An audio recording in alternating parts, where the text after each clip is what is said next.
A couple weeks before that, I received a call from Brad saying his dad was in the hospital and he wanted to talk to me. We arranged to speak in early September, and during the call, John was laughing, seemed upbeat, related details of how he landed in the hospital.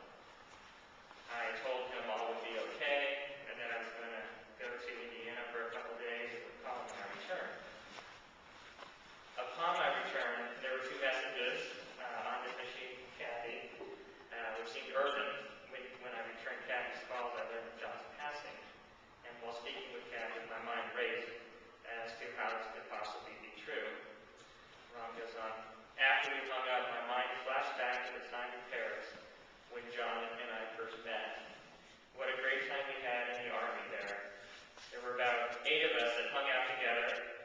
John, Dave from Kentucky, Doug from Minnesota, Lino from Indiana. It sounds like quite a crowd.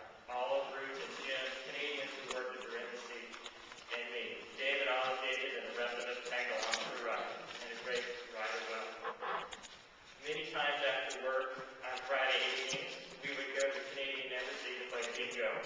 If somebody had plans to tour Paris the next day, we'd crash together either at Olive or Jim's apartment.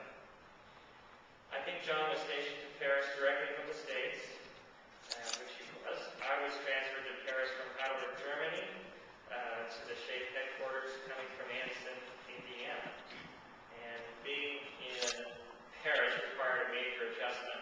I met John about a week after I arrived and was anxious to see the city. John said he would take me on a tour of the city the next weekend, and they took a bus directly to the base of the Arc de Triomphe. John was always a happy-go-lucky type of guy. Everyone liked him, loved to be around him.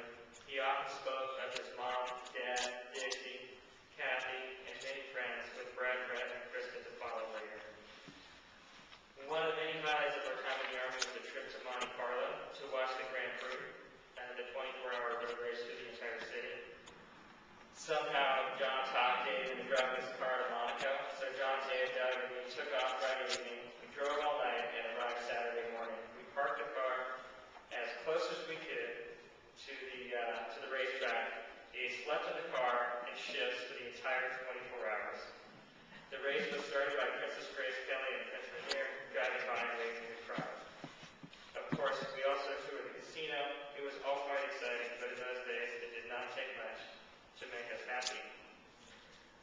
John's life changed when he returned to civilian life and began a new chapter with Fremont, with Dixie, and subsequent additions to the Fulperosa family. We kept in touch over the years.